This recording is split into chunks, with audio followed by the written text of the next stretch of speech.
বলছি না, আমি না অনেক বড় একটা কাজ পেয়েছি জানো। ও দারুণ, সেটা শুনে খুব ভালো লাগছে। তোমার কাজটা সম্পর্কে আরো কিছু জানাতে পারো? আমি বেশ উৎসাহী। সবে আমি এই জলের উপরে গিয়ে ভিত পুজো করে আসলাম। ভিত পুজো করে যে টাকাটা পেয়েছি না, সেই টাকাটা আমি অ্যাডভান্স কিছু টাকা পেয়েছিলাম, সেগুলো আমি আগুনে ছেঁকে মানি ব্যাগে রেখে দিয়েছি যাতে কচকচে থাকে। হ্যাঁ, বুঝতে পারছি। তুমি জলের উপর ভিত পূজা করে এসেছিলে আর আগাম টাকা পেয়ে সেটা খুব সাবধানে আগুনে সেকে মানিব্যাগে রেখেছো। এটা বেশ নিরাপদভাবে সংরক্ষণ করার একটা চমৎকার উপায়। আমি কি কাজ পেয়েছি জানো, পিঁপড়েদেরকে, ছোট ছোট যে লাল পিঁপড়েগুলো হয় না, ওদেরকে ঘর বানিয়ে দিই। বা এটা বেশ মজার এবং সৃজনশীল কাজ মনে হচ্ছে। ছোট ছোট পিঁপড়েগুলোর জন্য ঘর বানানোটা সত্যি চমৎকার একটা ধারণা।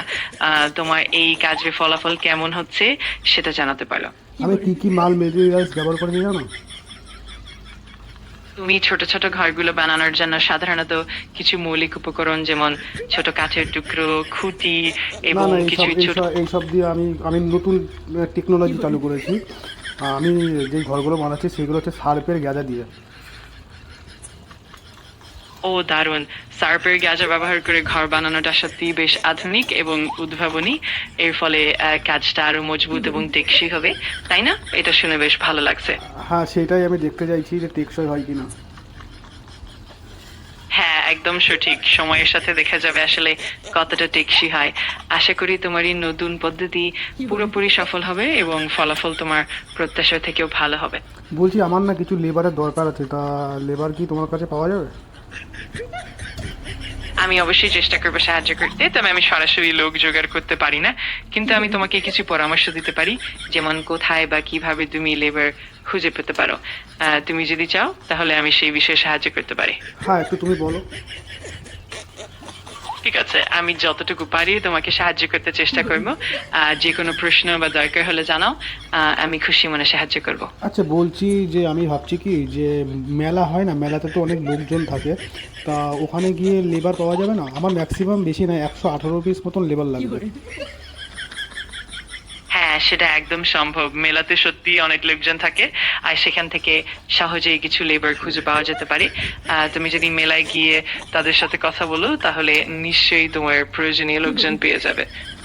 আমার ম্যাক্সিমাম আপাতত এখন কাজ চালানোর মতন এখন 25 জন মতন লেবার দরকার। ঠিক আছে, তাহলে এখন তোমার প্রয়োজন 25 জন লেবার। আর আশা করি মেলা থেকে তুমি সহজেই তাদের খুঁজে পাবে। যদি তোমার আর কোনো সাহায্য বা পরামর্শ দরকার হয়। কেননা এখন পিঁপড়েদের যে ঘরগুলো বানাতে হবে, আমি চাচ্ছি 25 জন আমার লেবার দরকার ইমিডিয়েট। কেননা ওরা জামা কাপড় কাচবে, জামা কাপড় কাচার পরে যে ফেনাগুলো হবে না, সেই ফেনাগুলো আমার দরকার, কেননা ঘর বানাতে লাগবে না এগুলো। বুঝতে পারছি, তোমার কাজের জন্য এখনই তাড়াতাড়ি 25 জন লেবার দরকার। আর জামা কাপড়ের কাজ শেষ হলে সেই ফেনাগুলো কাজে লাগবে। আশা করি তুমি খুব দ্রুতই প্রয়োজনীয় লেবার জোগাড় করতে পারবে। যদি আর কোনো সাহায্য বা পরামর্শ লাগে নিশ্চিন্তে জানিও।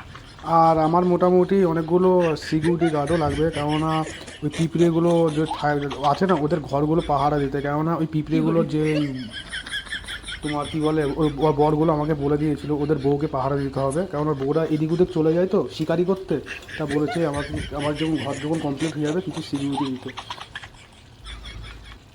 বুঝতে পারছি, পিঁপড়েগুলো নিরাপত্তার জন্য নিরাপত্তা কর্মী না রাখা না, সত্যি খুব। ওদের বউদের নিরাপত্তার জন্য। হ্যাঁ, ঠিক তাই। তাদের নিরাপত্তা নিশ্চিত করা খুবই জরুরি, যাতে পিঁপড়েগুলোর বাচ্চাগুলো নিরাপদে থাকে এবং কোনো ঝুঁকি না থাকে। আমি আশা করি তুমি খুব ভালোভাবে সবকিছু পরিচালনা করতে পারবে। ঠিক আছে। আমি আমি কে বলো তো, কোনো সময় কাজে দরকার হলে আমাকে অবশ্যই লাগবে। আমার নাম হচ্ছে স্লিপ কেটে কথা বলে। ঠিক আছে, স্লিপ কেটে আমি অবশ্যই মনে রাখবো তোমার নাম। যে কোনো সময় তোমার প্রয়োজন হলে আমি এখানে আছি সাহায্য করার জন্য। হ্যাঁ, যদি কোনো সার্পের গাদা দিয়ে কারো ঘর বানাতে হয় অবশ্যই আমার সঙ্গে যোগাযোগ করবে, ঠিক আছে? অবশ্যই, তুমি যদি কখনো সার্পার গ্যাজামে দিয়ে বা অন্য কোনো বিষয় নিয়ে সাহায্য চাও আমি খুশি মনে সহায়তা করব। তুমি নিশ্চিন্তে যোগাযোগ করতে পারো। ঠিক আছে, ধন্যবাদ। ঠিক আছে, খুব ভালো। যে কোনো সময় প্রয়োজন হলে জানিয়ে দিও।